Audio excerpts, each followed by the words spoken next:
మీ party నాయకులు కేతిరెడ్డి గారు ఒక అడుగు ముందుకేసి పులసలు పట్టుకోవచ్చు అంటాం ఏంటది? ఎద్దేవా పట్టారు చేయడం? కదా!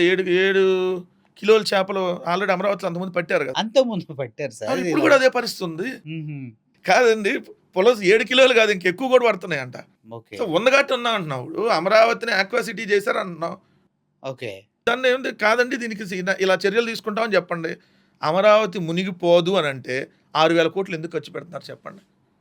అమరావతి వరద ముంపు నివారణ ప్రాజెక్టులకి 13 ప్రాజెక్టుల పేరుతో 5,900 కోట్లకి మన ప్రధానమంత్రి వచ్చినప్పుడు మళ్ళీ జరగాలి మళ్ళీ పెళ్లి శంకుస్థాపన చేశారు కదా! ఆ శంకుస్థాపనలో దీన్ని కూడా చేశారు. సార్ అదేముంది సార్ మళ్ళీ మళ్ళీ ఇలా మళ్ళీ పెళ్లి ఎన్నిసార్లు అంటారు. చేస్తారండి పెళ్లి? అంటే జరిగిన అది దానికి మళ్ళీ పెళ్లి ఎన్నిసార్లు చేస్తారు? ఒకసారి చేస్తారు శంకుస్థాపన. ఒకసారి మోడీ వస్తాడు. మళ్ళీ రెండోసారి కూడా మోడీ వచ్చి శంకుస్థాపన. హ్మ్. అప్పుడేమన్నా ఉందా అంటే ఏం లేదు. అప్పుడు ఒక 100 కోట్లు తగలేశారు. ఇప్పుడు ఒక 500 కోట్లు తగలేశారు. అంటే అంతకుమించి ఏం చేశారు? అప్పుడు రాష్ట్రానికి మోడీ గారు ఒక చెంబు నీళ్లు, గుప్పెడు మట్టి ఇచ్చారు. మొన్న అది కూడా ఇవ్వలా. మొన్న చాక్లెట్లు చేసి ఇచ్చాడు జేబులోయి. పవన్ కళ్యాణ్‌కి ఒక చాక్లెట్, లోకేష్‌కి ఒక బిస్కెట్. అంతకుముందన్న కనీసం మన మొహాన నీళ్ళను మట్టన జల్లారు. సార్ ఒక్క నిమిషం. మీరు పవన్ కళ్యాణ్ చాక్లెటు, లోకేష్‌కి బిస్కెట్ ఎప్పుడు ఇచ్చాడు సార్? అయి కూడా ఇవ్వలేదా అయితే? ఎప్పుడు మరీ ఇచ్చా దారుణం సార్ కదా! మీరు మరి అతిశయోక్తిని ఇలా అంటే పెంచకండి. మరీ ఇప్పుడు దారుణం. పవన్ కనీసం కళ్యాణ్ గారు ఏదో దగ్గితే ఒక చాక్లెట్ ఇస్తే దాన్ని మీరు కాదు సీరియస్ సార్. చేస్తే మీరే అంటున్నారు కదా ఇప్పుడు. ఆ! ఏదైతే దగ్గితే చాక్లెట్ ఇచ్చాడని. ఆ! పవన్ కళ్యాణ్ దగ్గితే చాక్లెట్ ఇచ్చాడు. రాష్ట్రం ఈడ ఇబ్బందుల్లో ఉంది. మరి ఏమి ఇచ్చాడు మరి మోడీ? లోకేష్‌కి బిస్కెట్ అని మీరు ఎలా అట్లా ఎందుకు అలా లోకేష్ బిస్కెట్ కూడా ఇవ్వలేదా? అన్యాయం ఎక్కడ సార్ ఇది. ఇచ్చేస్తారు ఇప్పుడు? ఒకళ్ళకి చాక్లెట్ ఇచ్చి ఇంకోళ్ళకి బిస్కెట్ కూడా ఇవ్వకపోతే ఇది అన్యాయం కదా! మోడీ గారు వివక్ష చూపిస్తున్నట్టే కదా అప్పుడు. ఏంటి మా మీద వివక్ష చూపిస్తున్నారు. ఏంది? మా మీద అంటే వైఎస్ఆర్ కాంగ్రెస్ సార్ పార్టీ మీరు మీద కాదు. మోడీ గారు ఆంధ్రప్రదేశ్ రాష్ట్ర ప్రజల మీద వివక్ష చూపిస్తున్నారు. ఎవరు మోడీ గారా? మోడీ గారు. ఓకే.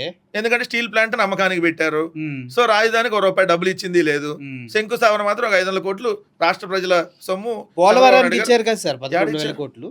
పోలవరానికి 13,000 కోట్లు ఇస్తామన్నారు. జగన్మోహన్ రెడ్డి గారు ఉన్నప్పుడే ఇస్తామన్నారు. ఏది? అది కూడా మొదటి దశ కంప్లీట్ కావడానికి. హ్మ్. కానీ వీళ్ళు ఏం చేశారు? పోలవరం మొత్తానికి ఆ 13,000 కోట్లు చాలు. హ్మ్. ఎందుకంటే 55,000 కోట్లు పోలవరం అంచనా వ్యయం. సో అంచనా వ్యయం 55,000 కోట్లు. ఏది 45 అడుగులు ఎత్తుకు పోలవరం నిర్మిస్తే వీళ్ళు 45.72 మీటర్లకు నిర్మిస్తే 55,000 కోట్లు. కానీ వీళ్ళు 41 మీటర్ల వరకే నిర్మిస్తాము అంతటితో చాలని చెప్పి సంతకాలు పెట్టి వస్తే అంతటితో 13,000 కోట్లు ఇస్తామన్నారు. ఇది అన్యాయం కదా! ఎత్తు తగ్గించడం వల్ల ఇప్పుడు రాయలసీమ, నెల్లూరు ఈ ప్రాంతాలకి చాలా ప్రాబ్లమ్ అవుతుంది అంటున్నారు. అసలు అక్కడ దాకా కృష్ణా డెల్టాకే రాదు అప్పుడు. కృష్ణా డెల్టాకే రాదు. 41 మీటర్లకు కానీ మీరు పోలవరాన్ని అంతటితో ఆపితే 41 మీటర్లకే పరిమితం చేస్తే కృష్ణా డెల్టా కూడా నీళ్ళు అందే పరిస్థితి ఉండదు. పోలవరం బౌలార్ధ సాధక ప్రాజెక్ట్ వల్ల ఓ చిన్న నార్మల్ డ్యామ్ లాగా ఈ పరిస్థితి అయింది. సో మరి ఇట్లా ఇంత వివక్ష చూపిస్తుంటే దాన్ని వెళ్ళి మీరు ఒప్పుకొని సార్ వస్తే మీరు వివక్ష అంటారు. మోడీ ఏమీ చేయట్లేదు అంటారు. మళ్ళీ మీరు లోక్‌సభలోకెళ్ళి మోడీకే సపోర్ట్ చేస్తారు. ఏంటది? లోక్సభలో మోడీకి సపోర్ట్ కాదు. ఏదన్నా బిల్లులకు సంబంధించిన మరి అంశంలో అదేంటది? రాష్ట్రానికి ఉపయోగపడేటటువంటి బిల్లులో దేశ ప్రయోజనాలను కాపాడేటటువంటి బిల్లులు ఇప్పుడు అయితే డెఫినెట్లీ మద్దతు ఇస్తాం. దాంట్లో ఇప్పుడు రాష్ట్రపతి ఉపరాష్ట్రపతి ఎన్నిక ఉంది. మీరు సపోర్ట్ చేస్తారని డైరెక్ట్‌గా చెప్పారు. ఇప్పుడు ఉపరాష్ట్రపతికి కాదు సార్. ఆ! కాంగ్రెస్ పార్టీ ఉన్నప్పుడు కూడా రాష్ట్రపతి అభ్యర్థికి సపోర్ట్ చేశాం మరి. ఓకే. మేము కాంగ్రెస్‌కి వ్యతిరేకమే కదా! హ్మ్. ఆ రోజు ప్రణబ్ ముఖర్జీ గారు రాష్ట్రపతి అభ్యర్థి. అంటే మేము దాంట్లో ఒక లైన్ ఉంది మాకు. ఏంటది? స్పష్టంగా రాజ్యాంగబద్ధ పదవులకి పోటీ ఉండకూడదు. హ్మ్. సో రాజ్యాంగబద్ధ పదవులు అంటే ఏంది? రాష్ట్రపతి, ఉపరాష్ట్రపతి, ఇక్కడ స్పీకరు ఇట్లా. కోడెల శివప్రసాద్ మాకు వ్యతిరేకమే కదా! అయినా మేము స్పీకర్గా ఆయనకి మద్దతు తెలిపాం కదా! సో అది మా స్టాండ్. ఎందుకంటే ఆ పదవుల అంశంలో రాజకీయాలు వద్దు. సరే వాళ్ళు రాజకీయాలు చేస్తారు, ఇక వాళ్ళ విజ్ఞతకు వదిలేస్తాం దాన్ని. కానీ మేము అక్కడ రాజకీయంగా పోటీ పెట్టొద్దు అనేది మా స్టాండ్.